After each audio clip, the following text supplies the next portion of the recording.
नमस्कार, स्वागत करता हूं आप सभी का हमारे YouTube channel study ventures classes पर। साथियों, आप सभी के 20 लेकर उपस्थित हूं। बहुत ही धमाकेदार क्लास। ये क्लास आप सभी की साथियों बीएसटीसी परीक्षा जो कि आपके 1 जून को होने वाली है। 1 जून का पेपर आप सभी के 20 लेकर उपस्थित हो। साथियों, आज की इस क्लास के अंदर न्यू राजस्थान जी के शिक्षण अभिरुचि, मानसिक योग्यता और इसके साथ ही आपके हिंदी के क्वेश्चन और इंग्लिश के क्वेश्चन, यानी कि आपके जो पेपर के अंदर 4 एक सेक्शन होते हैं, न्यू राजस्थान जी के शिक्षण अभिरुचि और मानसिक योग्यता हिंदी इंग्लिश के, उसमें से सारे के सारे क्वेश्चन करवाने वाला हूं। 1 जून का ये आपका पेपर रहने वाला है। मॉडल पेपर आपका फर्स्ट है और जो भी क्वेश्चन करवाऊंगा पेपर में सीधे छपेंगे। तो साथियों, ये क्लास आप सभी साथियों के लिए काफ़ी ज़्यादा इंपॉर्टेंट है, तो क्लास को पूरा देखना। चैनल पर पहली बार विजिट करें तो चैनल को सब्सक्राइब कर लीजिएगा। बिल्कुल क्लास को स्किप मत करिएगा, पूरी देखिएगा, काफ़ी इंपॉर्टेंट क्वेश्चन है। तो चलिए शुरू करते हैं बिना टाइम वेस्ट किए। पहला प्रश्न आप सभी के 20 साथियों, प्रश्न पहला आपके सामने पूछा गया है कि प्रश्न है 1 मिनट, इसका कलर सेंस कर देते हैं। हाँ, प्रश्न आपका पहला पूछा गया साथियों, काफ़ी इंपॉर्टेंट है। प्रश्न है कि राजस्थान का खजुराहो निम्न में से किसे कहा जाता है। काफ़ी इंपॉर्टेंट है भाई, बताओ राजस्थान का खजुराहो निम्न में से किसे कहा जाता है। तो साथियों, राजस्थान का खजुराहो आप सभी को इसमें कमेंट में आंसर देना है। कमेंट में जल्दी से फटाफट सभी साथी क्या करेंगे, कमेंट में आंसर दो।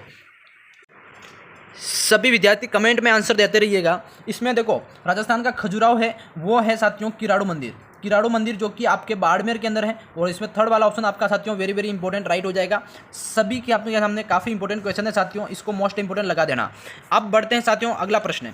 प्रश्न आपका अगला पूछा गया है कि हवा महल का निर्माण किसने करवाया। भाई हवा महल कहाँ है आपका, ये जयपुर के अंदर है। कहाँ है, जयपुर जिले के अंदर है आपका हवा महल, ठीक है। और इसका निर्माण करवाने वाले कौन थे, ये सवाल पूछा आपसे। तो साथियों, हवा महल का निर्माण करवाने वाले कौन थे, अगर आप सभी को आ रहा है तो कमेंट्स में आंसर बताइएगा। और इसमें आपका जो राइट आंसर है वो है प्रताप सिंह। कौन थे, प्रताप सिंह, जो कि आपके हवा महल का निर्माण करवाने वाले थे। और इनका जो निर्माण है साथियों 1799 ईस्वी में कब हुआ था, 1799 ईस्वी में इसका जो निर्माण सवाई प्रताप सिंह के समय जो करने वाले थे वो थे लाल चंद कारीगर, उस्ताद लाल चंद कारीगर। याद रखना, उस्ताद लाल चंद कारीगर के द्वारा ये बनाया गया था, ठीक है। तो इंपॉर्टेंट है आपका अगला सवाल साथियों। सवाल नंबर आपका अगला पूछा गया, काफ़ी इंपॉर्टेंट सवाल को पढ़ने का कि निम्नलिखित में से कौन सा समूह राजस्थान की पर्वत चोटियों का उनकी ऊंचाई के अनुसार सही अवरोही क्रम है। साथियों, ऊंचाई के अनुसार अवरोही क्रम बताना है इसमें। तो काफ़ी इंपॉर्टेंट क्वेश्चन है साथियों, ये कई बार एग्जाम में पूछा गया सवाल है। इसको आपको कंप्लीट आंसर देना है। देखो, इसमें गुरु शिखर की जो ऊंचाई है वो कितनी है भाई, वो है आपके 1722 मीटर, ठीक है। इसी के साथ आपके जो शेर है उसकी जो ऊंचाई है साथियों 1597 कितनी हो जाएगी, 1597 है, ठीक है। इसी के साथ आपके अगली आती है साथियों दिलवाड़े की जो ऊंचाई है वो है आपके लगभग 1442 मीटर, कितनी हो जाएगी, 1442 मीटर। इसी के साथ आपकी आती है जरगा की जो ऊंचाई है साथियों 1431। इसी की तरह आपके जो सज्जनगढ़ की ऊंचाई है 938 मीटर और तारागढ़ की है 873 मीटर। तो अब इसी के अवरोही क्रम के अनुसार आपको मिलाना है। तो जो आपके जो सही क्रम है इसमें वो है एक तो तीसरा वाला, कौन सा वाला हो जाएगा, तीसरा है साथियों दिलवाड़ा। दिलवाड़ा सबसे हाईएस्ट है, फिर सज्जनगढ़, फिर जरगा और तारागढ़। तो यहाँ पे मैं बता दूंगा थर्ड ऑप्शन आपका राइट है। और अगर फिर भी आपको समझ में नहीं आया है तो यहाँ पे आप देख सकते हो कि गुरु शिखर की जो ऊंचाई है 1722 मीटर है, शेर की जो ऊंचाई है 1597 मीटर और दिलवाड़ा की जो ऊंचाई है 1442 मीटर और जरगा की ऊंचाई ये आपके 1431 मीटर और सज्जनगढ़ की ऊंचाई 938 मीटर और तारागढ़ की 873। तो साथियों, जो मैंने ये सप्रसंग व्याख्या यहाँ पे बताई है, इसी के आधार पर आपको जो थर्ड वाला ऑप्शन था वो आपको यहाँ पे मतलब व्यवस्थित करके ऑप्शन निकालना था। तो आपका इसमें थर्ड ऑप्शन इसमें राइट हो जाएगा। यहाँ पे मैंने विस्तृत बता दिया, इसको नोट करते रहिएगा। अगला सवाल भाई आपका साथियों, अगला सवाल आप सभी के 20 पूछा गया कि गोट मांगलोद को जो जिप्स भंडार एवं खदानों के लिए प्रसिद्ध हैं, सुप्रसिद्ध हैं, वो किस जिले के अंदर है। तो गोट मांगलोद जो जिप्सम भंडार और खदानों के लिए प्रसिद्ध है वो किस जिले के अंदर है प्यारे साथियों। तो जल्दी से फटाफट कमेंट में देना आंसर। तो ये हो जाएगा आपका नागौर जिले के अंदर है। कहाँ है, नागौर के अंदर है। फर्स्ट ऑप्शन आपका वेरी वेरी इंपॉर्टेंट है, गोट मांगलोद जो कि जिप्स भंडार और खदान के लिए प्रसिद्ध है। याद रखिएगा, इंपॉर्टेंट है और बीएसटीसी के अंदर 100% पूछा जाएगा। अगला सवाल भाई आपके सामने पूछा गया है, राजस्थान में स्वतंत्रता आंदोलन के दौरान जनता में लोकनायक की उपाधि से विभूषित नेता कौन थे। बताओ जल्दी। स्वतंत्रता आंदोलन के दौरान लोकनायक की उपाधि से विभूषित नेता कौन थे। तो साथियों, वो थे आपके जय नारायण व्यास। कौन थे, जय नारायण व्यास, यानी कि फर्स्ट ऑप्शन आपका मोस्ट इंपोर्टेंट है। इनको राजस्थान का जो जो स्वतंत्रता सेनानी थे इनको राजस्थान की जो उपाधि मिली थी शेरे राजस्थान तथा लोकनायक के रूप में ये प्रसिद्ध थे, इसीलिए इसको याद रखना काफ़ी इंपॉर्टेंट है। सवाल बहुत इंपॉर्टेंट है। अगला सवाल साथियों कि नृत्य की कथक शैली का आदिम घराना बताना है। नृत्य की जो कथक शैली है उसका आदिम घराना प्यारे साथियों, ये सवाल काफ़ी इंपॉर्टेंट है। और आदिम घराना की बात करें तो ये हो जाएगी जयपुर के अंदर। कहाँ हो जाएगा? जयपुर, यानी कि थर्ड ऑप्शन आपका वेरी वेरी इंपॉर्टेंट राइट है, नृत्य की कथक शैली का आदिम घराना। ठीक है, तो इसको ध्यान रखना है। हाँ, तो आपका इसमें जयपुर राइट हो जाएगा। अगला सवाल है भाई आपका काफ़ी इंपॉर्टेंट सवाल है कि प्रसिद्ध राजस्थानी लोक नृत्य की गुलाबों का संबंध बताना है। देखो, राजस्थान की प्रसिद्ध लोक नृत्य की गुलाबों है, जिनका संबंध किससे है साथियों?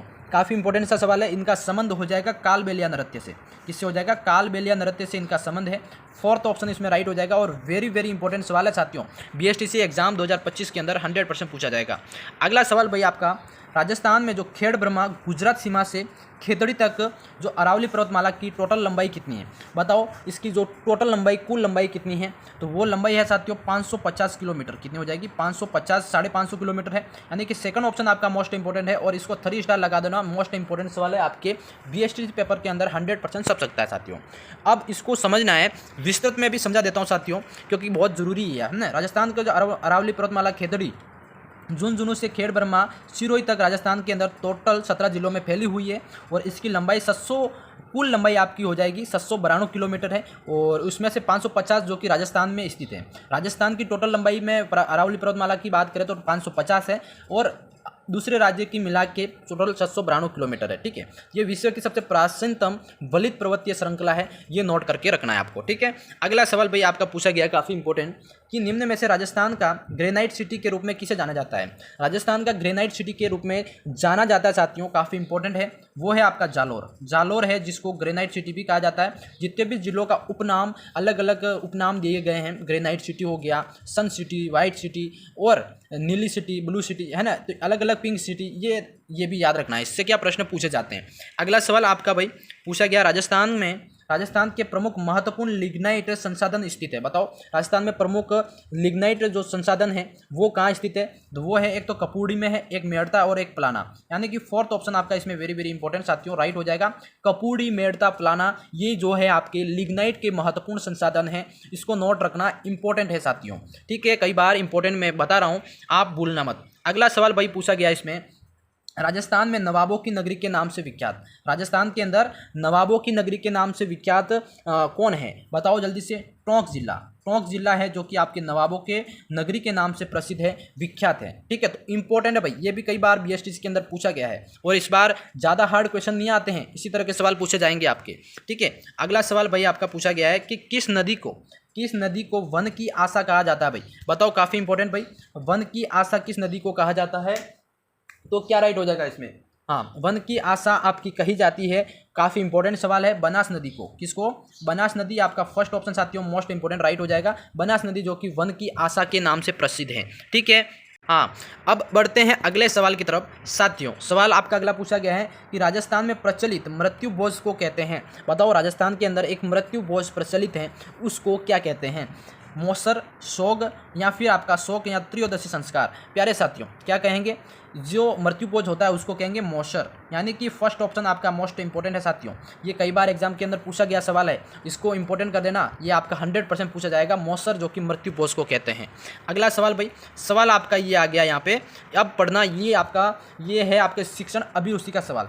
विद्यालय में अपने विषय के शिक्षण को उन्नत करने के लिए क्या करेंगे आप? एक टीचर के रूप में आप विद्यालय में अपने शिक्षण को उन्नत करने के लिए क्या करेंगे भाई? तो आप करेंगे भाई, छात्रों को प्रश्न पूछने के लिए प्रोत्साहित करेंगे। क्या करेंगे? छात्रों को प्रश्न पूछने के लिए प्रोत्साहित करेंगे, यानी कि थर्ड ऑप्शन आपका इसमें मोस्ट इंपॉर्टेंट है। आपको यहाँ पे पूरे 3 नंबर मिलेंगे। ठीक है, तो आपका 3 नंबर यहाँ पे, और ठीक दोगे 2 नंबर, और उसका थोड़ा रिलेटेड दोगे तो 1 नंबर, और एक बिल्कुल 0 नंबर का होगा। तो इसी तरह आपको पूरे 3 नंबर लेने हैं, तो आपको करेक्ट आंसर देना पड़ेगा इसमें। अगला सवाल भाई आपका पूछा गया है कि राजस्थान में दर्रा अभ्यारण्य कहाँ स्थित है? राजस्थान के अंदर दर्रा अभ्यारण्य आपका कहाँ स्थित है? तो भाई ये है आपका कोटा के अंदर। कहाँ हो जाएगा? कोटा जिले के अंदर है। फोर्थ ऑप्शन आपका राइट हो जाएगा, और वेरी वेरी इंपॉर्टेंट सवाल है, और इस बार पूछा जा सकता है आपका। ठीक है, तो नोट कर लेना। अगला सवाल भाई आपका यहाँ पे फिर से पूछा गया है शिक्षण अभिरुचि का। शिक्षण अभिरुचि का फिर से सवाल आ गया, यदि आपकी कक्षा में कुछ छात्र धूम्रपान करते हैं तो आप एक अध्यापक या अध्यापिका होने के नाते क्या करेंगे भाई? आपसे ये सवाल पूछा गया है कि आप टीचर बन रहे हैं और टीचर की तैयारी कर रहे हैं, तो आप एक टीचर के नाते आपके क्लास के बच्चे धूम्रपान करते हैं तो आप अध्यापिका या अध्यापक होने के नाते क्या करेंगे?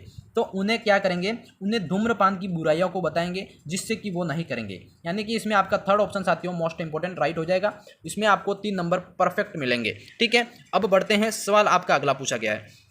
अगला सवाल ये भी शिक्षण अभिरुचि का है कि ग्रीष्मावकाश में शिक्षक द्वारा दिए गए गृह कार्य का क्या प्रयोजन है? बताओ जल्दी से, प्रयोजन क्या हो जाएगा? मतलब शिक्षक गर्मी की छुट्टियों में बच्चों को एक गृह कार्य देते हैं तो उसका प्रयोजन क्या होगा? ये है कि भाई पढ़ने की आदत बच्चों के अंदर बनी रहे, ये आपका विशेष प्रयोजन होता है। फर्स्ट ऑप्शन इसमें राइट हो जाएगा। इसमें 3 नंबर आपको पूरे के पूरे मिलेंगे। अगला सवाल भाई आपका ये भी शिक्षण अभिरुचि से कि आज की शिक्षा प्रणाली शिक्षित बेरोजगारी बढ़ाने वाली प्रणाली है, क्योंकि देखो आज की जो शिक्षा प्रणाली है यानी कि शिक्षित युवाओं में बेरोजगारी बढ़ाने की प्रणाली है, क्योंकि भाई व्यावसायिक प्रशिक्षण शिक्षा का अंग नहीं है, क्योंकि व्यावसायिक प्रशिक्षण एक शिक्षा का अंग नहीं है, इसी वजह से बच्चों में शिक्षित बेरोजगार युवा घूम रहे हैं। तो इसमें आपको 3 नंबर परफेक्ट मिलेंगे। थर्ड ऑप्शन आपका राइट हो जाएगा। अगला सवाल भाई पूछा गया है आपके सामने, अगला सवाल आप सभी के सामने पूछा गया है कि राजस्थान में पोमचा क्या वर्ड है? पोमचा किसे कहते हैं? बताओ भाई, पोमचा क्या है राजस्थान के अंदर? पोमचा है भाई राजस्थान के अंदर महिलाओं की ओढ़नी विशेष को पोमचा कहते हैं। ये ध्यान रखना साथियों, पशु परिसर के अंदर पूछा गया था सवाल ये, और सीईटी एग्जाम के अंदर भी पूछा गया है, और पिछले बीएसटीसी एग्जाम के अंदर भी पूछा गया सवाल है, तो इस बार पूछा जाएगा। मोस्ट इंपोर्टेंट कर दो इसको। ठीक है, मैं बार बार बता रहा हूँ, महिलाओं की ओढ़नी विशेष को राजस्थान में पोमसा कहते हैं। ये आपका फर्स्ट ऑप्शन राइट हो जाएगा। अगला सवाल भाई आपका इसमें पूछा गया है काफ़ी इंपॉर्टेंट कि तारा बांध की ओढ़नी क्या है? तारा बांध की ओढ़नी राजस्थान की किन स्त्रियों की लोकप्रिय वेशभूषा है? साथियों इस सवाल को मैं यहाँ पे भी लिख देता हूँ, इंपॉर्टेंट है। क्या है? इंपॉर्टेंट है आपका ये। ठीक है, तो तारा बांध की ओढ़नी किन स्त्रियों की लोकप्रिय है? तो साथियों ये है आदिवासी स्त्रियाँ। कौन सी? आदिवासी भील स्त्रियों के द्वारा ये तारा बांध की ओढ़नी ये विशेष करके पहनी जाती है। ठीक है, हाँ। अगला सवाल आप सभी के 20 पूछा गया, काफ़ी इंपॉर्टेंट। तो यहाँ पे आपका राइट क्या हो जाएगा भाई? इसमें है आपका आदिवासी स्त्रियाँ। ठीक है, तो थर्ड ऑप्शन आपका इसमें करेक्ट करना है। अगला सवाल है आपका यहाँ पे काफ़ी इंपॉर्टेंट पूछा गया है, सवाल को पढ़ना है भाई। ये भी आपका शिक्षण अभिरुचि का कि प्रत्येक शिक्षक को बाल मनोविज्ञान का ज्ञान अत्यंत अनिवार्य है।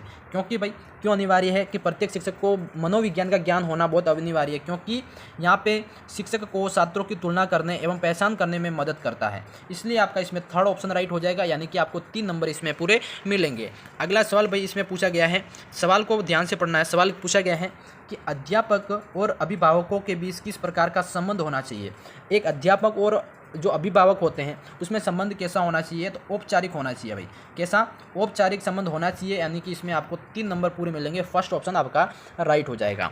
अगला सवाल आपके सामने पूछा गया है कि अध्यापक में कौन सा गुण होना अनिवार्य है? एक टीचर के अंदर कौन सा गुण होना अनिवार्य है? तो वो है आपका छात्रों के प्रति सहानुभूति। क्या होती है? छात्रों के प्रति सहानुभूति का होना बहुत जरूरी है, ये बेस्ट गुण होना चाहिए। ठीक है, अगला सवाल आपका पूछा गया साथियों कि बेणेश्वर धाम किन नदियों के संगम पर स्थित है? तो बेणेश्वर धाम आपका किस नदियों के संगम पर है? तो ये है सोम, जाकम, पार्वती। कौन सा? नहीं, ये आपका थर्ड नहीं होगा, इसमें फोर्थ वाला ऑप्शन राइट हो जाएगा साथियों, सोम, माही, जाकम। यानी कि ये आपका फोर्थ ऑप्शन इसमें वेरी वेरी इंपॉर्टेंट। यानी कि ये 3 नदियां हैं साथियों, सोम, माही, जाकम। इन तीनों के संगम स्थल पर आपका बेणेश्वर धाम यानी कि आदिवासियों का महाकुंभ स्थित है। ठीक है, जिसको कहा जाता है बेणेश्वर धाम को आदिवासियों का महाकुंभ, यानी फोर्थ ऑप्शन इसमें राइट हो जाएगा।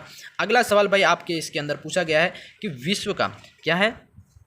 विश्व का सबसे बड़ा चांदी का पात्र कहाँ रखा हुआ है? विश्व का सबसे बड़ा चांदी का पात्र कहाँ रखा हुआ है? तो क्वेश्चन का आंसर देना है आपको भाई। विश्व का सबसे बड़ा चांदी का पात्र रखा हुआ है सिटी पैलेस जयपुर के अंदर। कहाँ रखा गया है? सिटी पैलेस जयपुर के अंदर आपका विश्व का सबसे बड़ा चांदी का पात्र रखा गया है। और इसको इंपॉर्टेंट कर दो, ये बीएसटीसी पीटीटी एग्जाम के अंदर 100% आएगा, उसको 3 स्टार लगा दो। अब भाई अगला सवाल आपका पूछा गया है कि विद्यालयों में होने वाले विभिन्न कार्यक्रमों के संबंध में आपके क्या विचार है? विद्यालयों में आपके खेल संबंधित प्रोग्राम होते हैं, सांस्कृतिक प्रोग्राम होते हैं, उसमें आपका क्या राय है? तो वे आपके सहयोग ज्ञानवर्धि का साधन है। क्या है?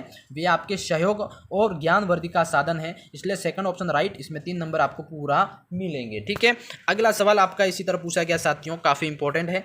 बालिकाओं की शिक्षा आपके विचार में क्यों आवश्यक है? बालिकाओं की जो शिक्षा है आपके विचार विचार में क्यों आवश्यक है भाई? तो आवश्यक इसलिए है कि बालिकाओं की शिक्षा से भविष्य की जो पीढ़ी है वो शिक्षित हो सके, यानी कि इसमें सेकंड ऑप्शन राइट और 3 नंबर आपको यहाँ पे पूरे मिलेंगे। ठीक है, इसी तरह अगला सवाल आपका पूछा गया साथियों इसमें कि निहाल चंद किस शैली का चित्रकार था?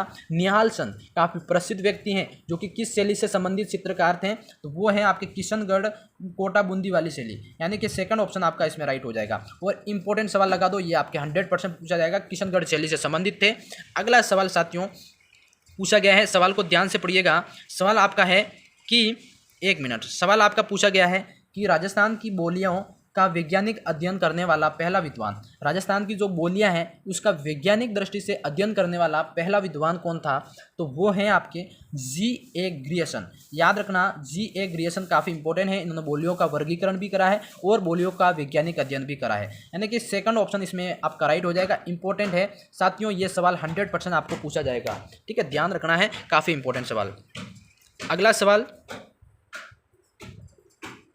सवाल आपके सामने है कि पृथ्वीराज राजसो का प्रश्न है आपका, पृथ्वीराज विजय का लेखक कौन है? तो पृथ्वीराज विजय का लेखक आपका हो जाएगा इसमें जयानक भट्ट, यानी कि सेकंड ऑप्शन आपका वेरी वेरी इंपॉर्टेंट राइट हो जाएगा। ठीक है, अगला सवाल आपके 20 में है कि हमीर रासो एवं क्या है? हमीर रासो एवं हमीर काव्य के जो रचनाकार हैं वो कौन है? तो वो हैं आपके सारंगधर। कौन हो जाएंगे साथियों? सारंगधर आपका थर्ड ऑप्शन है, वो मोस्ट इंपॉर्टेंट है, सारंगधर आपका करेक्ट हो जाएगा। ठीक है, हाँ, अगला सवाल आपके 20 है, सवाल को पढ़िएगा कि नास्तिक क्या है? नास्तिक में कौन सा समास है? तो नास्तिक के अंदर आपका समास है साथियों तत्पुरुष समास। तत्पुरुष समास आपका first option very very important है। ठीक है, तत्पुरुष समास कैसे हो जाएगा आपका? इसमें ध्यान से पढ़ना। देखो, नास्तिक के अंदर न आस्तिक यानी कि न तत्पुरुष, जहाँ निषेध के अर्थ का में न या अ न अन का प्रयोग होता है, जहाँ अनहोनी, न होनी, अनिति ये सब उदाहरण होते हैं, वहाँ पे आपके क्या होता है? तत्पुरुष समास होता है। ठीक है, तो इस चीज़ को आपको समझना है। अगला सवाल आपका ये हिंदी के सवाल है साथियों, कम बोलने वाले को क्या कहते हैं? कम बोलने वाले को साथियों कहते हैं मितभाषी। क्या कहते हैं? मितभाषी कहते हैं कम बोलने वाले को। ठीक है, अब यहाँ पे देखो, जो अधिक बोलने वाला है उसको बोलते हैं वाचाल, और मृदभाषी जो कि मीठी वाणी बोलने वाला होता है, और कटुभाषी जिसको कड़वा बोलना आता है, यानी कि एकदम कड़वा बोलता है, उसको कटुभाषी कहते हैं। ठीक है, यहाँ पे फर्क समझ में आ गया। अगला सवाल आपका स्वाभिमान शब्द में उपसर्ग बताना है। स्वाभिमान शब्द के अंदर उपसर्ग कौन सा है? तो स्वाभि यानी कि उपसर्ग हमेशा आगे जुड़ता है, स्व अभिमान और स्वाभिमान हो जाएगा, यानी कि ये स्व आपका उपसर्ग हो जाएगा। अगला सवाल भाई आपका पूछा गया काफ़ी इंपॉर्टेंट कि आग का पर्यायवाची शब्द कौन है? आग का पर्यायवाची शब्द कौन सा है? तो वो है साथियों अनल। अनल आपका second option is very very important. आपका कैसे? देखो मैं यहाँ पे बता देता हूँ।